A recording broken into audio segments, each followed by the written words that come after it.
Blog Talk Radio.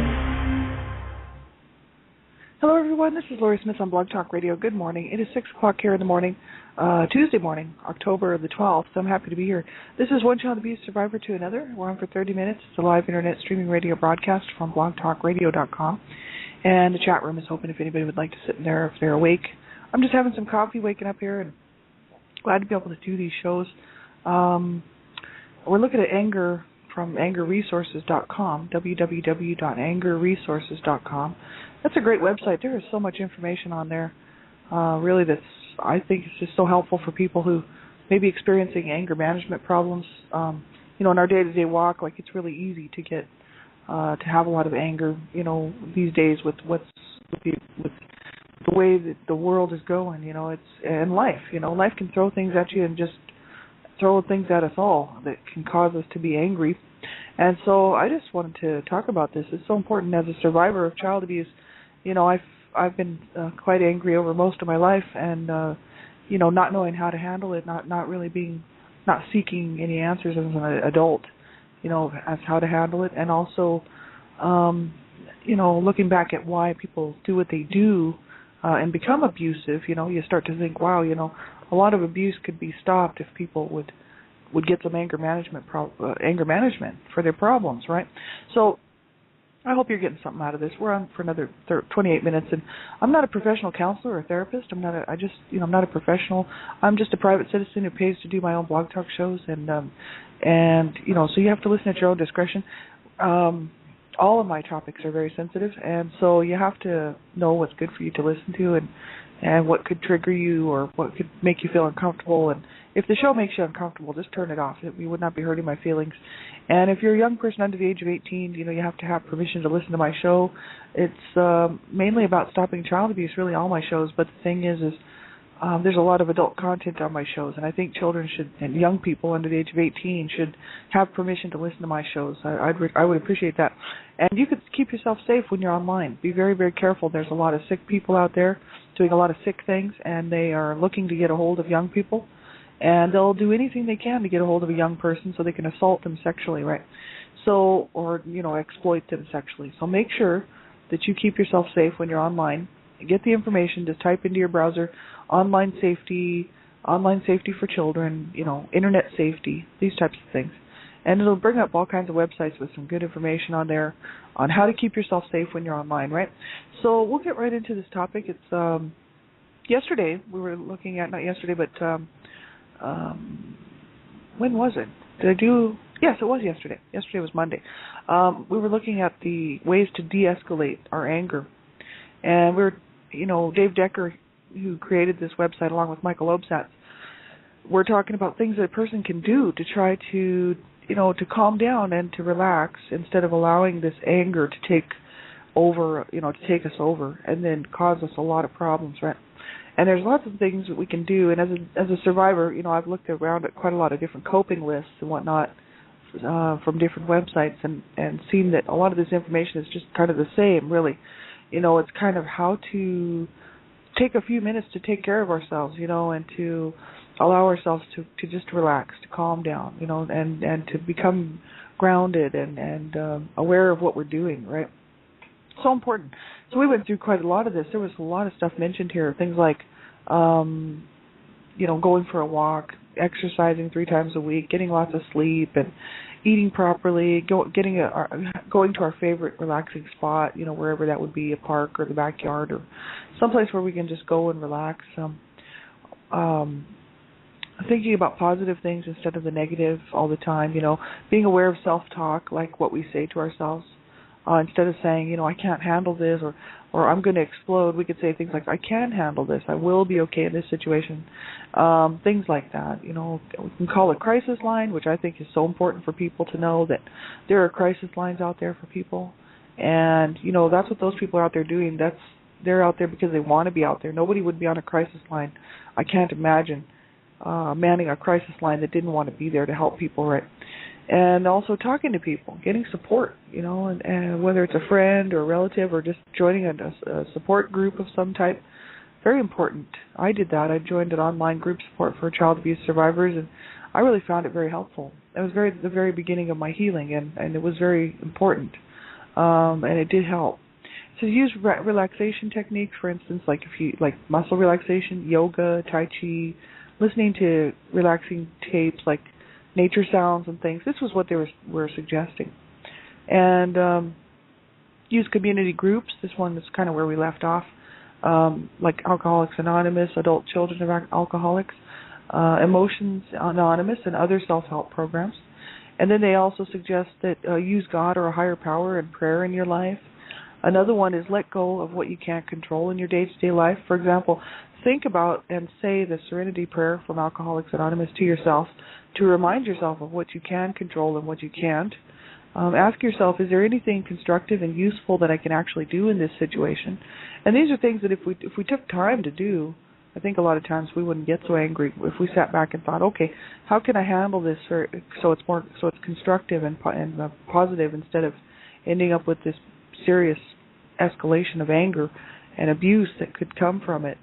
I think that if you take the time, like he said, take a time out was one of the first things that he mentioned there. And if we took a time out to stop and breathe and reflect on the situation, we probably wouldn't get so angry with someone and have it escalate out of control, right? So I think that's important. Let go of what we can't control in our day-to-day life. And that's what I've done. Because I realize that I can only control really what I do. I can only control my behavior and what I decide to do, what I decide to eat for the day, what I'm going to drink or put in my mouth. These things are things I can control. I can control what comes out of my mouth, what I say to people. I can control my own behavior, but I really can't control what other people are going to do. So I stopped worrying about what other people were going to do. And even in my day-to-day walk, whether it's at work or in my personal life, and I started just concentrating on what I can do, and that's taken me a long way, just doing that, because I realized that I couldn't control every situation, and you just can't, or there's just no way. But so many times people want to have that control for whatever reason, controlling issues, and then when things don't go the way they want them to, they get upset, right? And that's very easy to have happen, right? And sometimes I think we, even myself, might not realize we're trying to control things, and then later on it kind of hits us that, yeah, maybe I was trying to control that because I wanted a certain outcome. And sometimes we just can't control everything, and we just have to learn to go with it and take care of what we can and not worry about the rest of it, right? So another one that he says here is find and participate in hobbies and recreational activities that you enjoy, for instance, gardening, reading, refinishing furniture, coin collecting, playing music, fishing, etc. Whatever we like to do, hobbies and recreational activities that we enjoy. Another one is carry a small notebook to jot down trigger situations and how you handled them or didn't handle them. And that's important, really, because if we know what triggers us, then we can work on how to handle it so that next time same thing comes up, we'll be a little bit more aware of what triggers us and what we can do to calm down from the situation and see things a little differently, right? And I think that's important. I don't carry around a notebook to jot down triggers, and I probably should. It says keep an escalation diary or an anger journal and write about how you are feeling, what you are thinking, cues and triggers that are part of your escalation, and ways you can respond differently to those cues and triggers. That's important. I think that I should do that because an escalation diary or an anger journal, just for when you can write about what you're feeling. Sometimes when you write what you're feeling, it really helps. I wrote my blog, my personal story, which is now my book, A Life of Death to Redemption, but it was a blog, and it was called Not So Fond Memories Growing Up in an Abusive Home. And it was very important for me to write that down. I was really I was in a situation where if I didn't write it down, I felt that I was just going to suffocate. I needed to get it out, and I needed to have it public-facing. I didn't want to just write it down for myself. I wanted people to know what happened to my family, what happened to my brothers, and I just didn't feel that it was right that I should keep all this in. And I knew that no one else in my family was going to speak out. And so I was thinking, I'll go to my grave with this information, and no one will ever know what happened to my brothers, and that really bothered me. So I wrote a book about my story and about the abuse that we all suffered in that home under my parents' hands, and I just wanted the world to know, the truth. I thought, man, I can't go to my grave with this because, that would be a real shame, because my brothers went to their graves in shame and silence, and people just thought they were just losers, and that they were just no good, and they didn't really take a look at the situation of how they grew up. And I thought, no way, I'm not allowing their memories to go to the grave without speaking out and against what happened to them, against the abuse that was going on in our home. And so, see, I don't care if that came between me and the rest of my family. And when I wrote my public-facing blog, I knew that my family the remaining members would not be happy about it. But in the meantime, I had to do what I felt was right. And so, and I knew that at the time I was going to have to be able to live with that decision for the rest of my life. And so I thought about it very carefully before I did it. So you want to be careful, and know whether or not you want somebody to know, or you want to go public with your story or whatever. There's consequences to everything. And then you have to be willing to live with those consequences, so whatever they may be. And so I kind of thought about worst case scenarios, what could happen, and if I did go public with my story regarding my family that's still living, and it was worth it to me to do it. And so, it's still worth it, and it will always be worth it. So, but it's good to write, even if you don't share it with anybody. Keep a journal, and I know it helps me to write. So, I don't mind going public with my stuff, and I'm actually publishing dream catchers for abused children. Thank God. I mean, what a gift, what an awesome gift, are publishing my stuff. And A Life of Death and Redemption, all the proceeds are going to dream catchers for abused children to help to help what we do to stop child abuse, right? I did not want the money for that book. And they are, really encouraging me to write more and to keep going, because they said that, they believe that Donna Shear, especially the president of Dreamcatchers for Abused Children, and Sandra Potter, the CEO and founder of Dreamcatchers for Abused Children, have, been really encouraging for me to keep going and keep writing and keep getting, trying to help people, because they really feel that, what I'm writing can help someone, right? So I think this is awesome. But, even for ourselves, just to write for ourselves, I think is important. I used to actually keep journals and keep diaries, and I used to write what was going on in my life, and I still have a couple of them, those journals that I keep with me. And it's kind of interesting to look back and see where we were at in a certain place in our life, and we can learn from that stuff. We can learn how to help ourselves in a certain situation and not do a certain thing, change the way we feel about things, right? Another one is to get to pets. They said here, stroke, walk, or play with your pets. And I have 2 pets, and I love my pets. I don't have any children because I didn't have any children, and I lost my one baby halfway through miscarriage, and I didn't have any more children. And so I just always have pets, and I love my pets. My pets are my babies, and they're spoiled, and they're so good to have around. They're so calming, and even though they might make a mess and do things that, to get in trouble and stuff and chew on things they're not supposed to, and it doesn't matter, because they're such wonderful creatures. I love to have them in my life. And my bunny, was free. I got my bunny from somebody who had 2 bunnies who the lady thought they were both same-sex bunnies, like 2 female bunnies or whatever. It turned out they weren't. And they had a litter of bunnies, or whatever. They had a bunch of bunnies, and so she was trying to find homes for these little bunnies. So I took one in, not knowing anything about bunnies, and my bunny chewed through about $2,000 worth of my stuff. All my television cords, air cleaner cords, stereo cords, computer cords, lamp cords, everything. So I had to replace a lot of stuff, and it ended up costing me like $2,500 or something like that. So, but I didn't mind. I was like, this little bunny, he doesn't know. He's just innocent, and he has no concept of what's going on here and how much this stuff costs. So I had to replace it all. It was very, very, very costly. But I didn't care, because these bunnies, like my pets, are really, they're my babies, and they provide a lot of joy in my life. You know what I mean?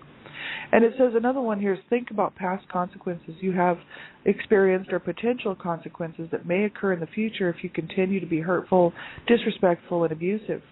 For example, loss of a friendship with your partner, scaring your children, or teaching them to be explosive and disrespectful themselves. So we got to watch what we're doing if we have children. I'm always careful around my pets. I don't want to scare my pets. And so, I keep my behavior very much on a even keel around with my pets, even, because pets, cats and dogs and animals and stuff, they understand this stuff too, and they get upset too, right? Same as children, right? Your children, you don't want to have them take on those behaviors and become explosive or disrespectful themselves. So how you treat your children is how they will treat you. So if you are explosive and yelling and cursing at them, throwing things around because you're mad, they will do the same thing. And then there will be trouble, right? Because you don't want to raise your children like that. That's how I was raised. And my parents taught me how to be abusive and then abused me for being abusive. So they taught me how to do it. And then when I did it, because I was just mimicking their behavior, they abused me for it, right? Now, I'm not talking discipline. So, that's the whole issue. Kids will do what their parents do. So the apple never falls really all that far from the tree. So if your kids have anger management problems, you better start taking a check and a look at yourself to see how you handle things, and how you have handled things in the past, right? And this is just so true in every relationship, right? Now, even with friends, if you're going to treat a friend bad and rudely and disrespectful, they quite often are not going to hang around, or they're going to do the same thing back to you. Because really, everybody just mirrors each other. The treatment that you do to somebody will generally be what comes back to you. That's that whole saying about like karma. What you do in this life will come back to you, and it's really kind of true, in a certain, in a way, right? I mean, it's like everything kind of has a circle. So if you treat somebody with respect, and that's just your nature, and you're just always respectful and try to be the best person you can be without hurting people, generally that's the way people treat you. Now, that's not the case with abusive parents, because, I mean, obviously my parents, I loved my parents, and they were still very, very abusive. So, but I'm talking about adult relationships where we have the choice to treat people right, as adults. And then if we don't, we can't expect other people to treat us right. So it's like we have to be careful what we do, you know what I mean? Whistle, sing, laugh regularly, that's something we can do to help de-escalate our anger. Take some time for ourselves, that's a big one. Don't overschedule yourself with things that you have to get done. I have to work on that all the time because I'm very busy. I work full time. My sweetheart's terminally ill. I don't have any children, but I got 2 pets that I look after. It is a job. But the thing is that I'm busy volunteering all the time for Dream Catchers for Abused Children, which I love to do. It's the best part of my day, really. And also all this other stuff that I got to get done. And sometimes you can overload yourself with stuff, and then you start to get angry because you can't get things done, and pretty soon you're a little bit fuming, and somebody starts to add something else to your plate, and you're like, I can't do any more, and then you might feel guilty, and that could turn into anger, just because you're feeling like, well, why are these people putting this on me, or whatever. We got to take time for ourselves, and I'm starting to realize that I do have to schedule some time for myself in there. And I went pretty much all this year just busy, and I did that because my dad was staying with me, my abuser dad. I talked about this yesterday, actually, on my shows. Yesterday I did like a 1-hour show, and I did talk about this quite a bit. My dad was staying with me, and he was driving me absolutely crazy. He's still an abusive man. He's 87 years old, but doesn't change anything in his heart. He's an evil man. And he was driving me up the wall for a year. He stayed with me. I told him he could stay with me 1 year. That was it, 365 days, and then he was going to have to go. So he found a place, and he moved out. But that was in July. It's October now, and I'm still trying to get over it, And I think I stayed busy on purpose so I could avoid him, because he is very abusive, and I just wanted to be busy all the time so I didn't have time to talk to him too much, right? Because he's mentally ill. And so, I think that's why I did that. So now I'm kind of paying the price for it. I'm trying to recoup, right? But we do have to make time for ourselves, big time. This is what I'm doing. And in the meantime, my family's I'm sort of putting my siblings and my dad on hold, right? They're in the background somewhere, and they don't like to be in the background, but I had to do something, and I had to take a time out for myself, and sometimes we have to do these things. And something will have to go, you know what I mean? And it's definitely not going to be Dream Catchers for Abused Children, because this is what I love to do, and this is what keeps me grounded and focused. And so I thought, well, okay, something else has to go. So my dysfunctional family has to go on the back burner for now, because I'm really trying to get over that year with my dad, really is what's going on. And so we have to make time for ourselves. Otherwise, it just won't happen, and we'll just continue to get more stressed out and more tired. And, if we don't get the proper sleep and get the proper rest, it can really burn us out. Before you know it, we're angry at everything just because we're tired. A lot of times it's just because we're not making time for ourselves. Work on feeling gratitude for who you are and what you have. think more about positive moments in your life and recall them at difficult times. I think that's important. We were talking about that yesterday. Instead of concentrating on the negative, we got to concentrate on some positive stuff too. And as much as I don't want to push the negative all the way down, because I used to do that, I used to stuff all my anger and stuff all my abuse stuff. I just stuff it down, not talk about it, not deal with it, just stuff it down. And then it would explode at some point, or I would start feeling suicidal, right? So we have to be sort of able to face these things, but also in doing so, right, we have to be able to look at the positive as well. And that's what a lot of people won't do. I had friends like that who would not ever look at the positive. And I used to feel bad for them because I'd be like, man, we grew up in the same kind of homes. We had the same kind of situations. And, really there was a lot of abuse and a lot of dysfunction in the families. And even though a lot of my friends' parents, I probably loved their children, they were doing the same thing that my parents were doing, which was just not treating us properly, right? I had a lot of friends who were abused as children as well. And of course we all, apples and apples like to hang out together. Oranges and oranges like to hang out together. Abused kids generally hang out with each other because they understand what's going on. You know what I mean? Most people that were not abused and grew up in these lovely homes didn't want to have anything to do with me because my behavior was very strange, and I don't think they could understand what was going on in my mind, what was going on with my behavior, why I was wearing the same clothes all the time, and why I just looked like crap most of the time, you know what I mean? Because I was not getting proper sleep, I wasn't being looked after properly. So the only real friends that I had were friends who were going through the same type of thing, right? Because we all could relate with each other and we understood where each other were coming from. And so, a lot of my friends could not look at the positive in any situation. And for me, I think I've just been blessed to be able to do that. Even in the worst of situations, my family was able to, my dysfunctional, abusive family was still able to look at some positive stuff as well as the negative.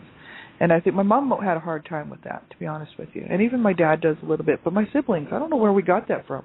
Because my siblings actually can kind of do it. You know what I mean? My brother, my sister is still able to look at positive stuff, not just always the negative. But my parents were not able to really do that, even though they would pretend, right? They would pretend if we were out in public, and they would also, they would try. Sometimes, most of the time in public, they would still continue with their abuse and their garbage. But sometimes, they would behave themselves, and we'd have a good time. But it was hard for them because they'd get home and they'd never be able to see the positive. And I would actually say stuff to them when I was growing up, like, you should just love your children. I mean, you should be happy because you have this family. And, I was trying to make them sort of love the family and love us as children, right? And they would never say they loved us. They'd be like, no, why should we love this family? This is just, So they would never say that they were happy to have these children, which was me and my sister and my brothers. I had 2 sisters and 4 brothers. So, I used to be kind of pissed off about that. I'd be like, why can't they just say that they love having this family? And they were just being honest is what it was. They could have lied and said, oh, yes, we love having this family. I would have rather they lied through their teeth, I wanted to hear that so badly from them. And when I was growing up, and we never did hear that. But my parents were very much negative people and always thinking about the negative. And so, my siblings, some of them, one of my brothers was kind of more like them. But most of us were able to see some positive stuff. And I think that's really important because because life will throw some messes at you that you wouldn't believe. Just when you think everything's going great, something will come and hit you, whether it's a physical illness, whether it's death in the family or job loss or, something will happen. And we know it because that's life, man. And there's no way, you can't get away from that stuff. So what you have to do is learn how to really appreciate what you have and your ability to do whatever you can within your own abilities, right? And appreciate what you could have, what you will have in the future because, things will change. It doesn't always stay extremely bad. And sometimes there's varying degrees of badness. I grew up like that. Sometimes it was really bad and then other times it was just kind of bad, and then, brief moments of happiness in between. So it's like, things always change, and I always look for the change. And when things aren't going so well for me, which could be like when Cecil was diagnosed terminally ill, things like this, I really focused on the positive days instead of the negative days because I thought, you got to see some positive in this life, really. Because then you can recall that stuff thinking about positive stuff in your life and recall it at difficult times when you need it, right? And the last one they talk about here is ask yourself, in reality, how important is this situation where I'm feeling angry right now? And is this issue or this problem really more important than the relationship that I have with my partner, my child, my friend, my coworker? So see, this is something that I have to ask myself because, I've got all these issues going on with my dysfunctional family, and I have to sit there and think, is this really so important that I would lose my family over it, or ruin the relationship that I have with my family? This is something people should ask themselves at all times when they know their behavior is not right and they're just angry all the time. Really, how serious of an issue is it? Because sometimes it is serious enough that you have to confront it. But if it's just little stuff, is it worth it? And so that's me. I have to really work on that. That's something I got to work on. Behaviors and activities to avoid which could escalate you more. Here's some interesting stuff. Avoid retaliating remarks, trying to get the last word in, or parting shots during a discussion or conflict. I'm famous for that. Avoid the person you are trying to take your time out from. See, that's the thing. I'm taking a time out from my dysfunctional family, but they're not going along with it. And the thing is, I love my family very much. I love my sister and my dad, especially my sister. And yet I'm trying to kind of stay away from them for now, right? And it's hard because they kind of don't understand. They don't quite get it. And so I'm going to have to confront the whole thing and tell them that I'm taking a time out. And it's not going to be easy because they're not going to be happy about it. And it's like, what do you do? It's tricky, right? It really is. And there's always consequences to everything we do. That's why we have to be very sure of what's going on in our heart before we do something or say something to somebody, that we don't hurt them even more, because people will sometimes be hurt by what we say. But we have to make sure that we do the best job we can so that it makes sense to them and that they will understand what we're trying to say. It says avoid coming back too soon after you have taken a time out. And that's what I'm trying to do. See, and that's what I'm working through right now. So I find this article very, very helpful, this information. It says avoid blaming, judgments, and other forms of negative self-talk, which can keep you pumped up and agitated continually. So that's like blaming yourself or making judgments and other forms of negative self-talk. That's when you're talking to yourself and you're saying, I can't do this, and I'm just continually being, let down by people, and just these negative things that we say to ourselves, right? We're supposed to avoid those because it just keeps us agitated all the time. And we're supposed to think more like the positive stuff, right? Keep more positive stuff in there than bad stuff. That's what I would say. Avoid alcohol or other drugs, including caffeine, which can increase your physical arousal and contribute to more anger. And I drink a lot of coffee, and I don't drink a whole lot of Cokes, but I do drink a lot of coffee. And I actually had a checkup at one point because I thought I was having a heart attack, and I had a bruised heart is what I had, and I thought it was a heart attack, so I went in, they did some tests and stuff, and they said, how much coffee do you drink? And I said, well, quite a bit. They're like, you need to cut down on your coffee, and that's, they said you got a bruise right next to your heart, but, it's probably kind of just on the edge of your heart there, so that's what's causing you to feel this, but they said, really, you need to cut back on the coffee. And I'm like, okay. So I've tried to cut back on the coffee. I have worked on it a little bit, but it can cause you to be a little hyper, more apt to get angry if you're all pumped up, full of caffeine, right? Avoid driving, says, especially on busy streets or during rush hour, if at all possible, which can further escalate you. Which most people can't afford to do that. They have to get to work, and it's always during the rush hour, right?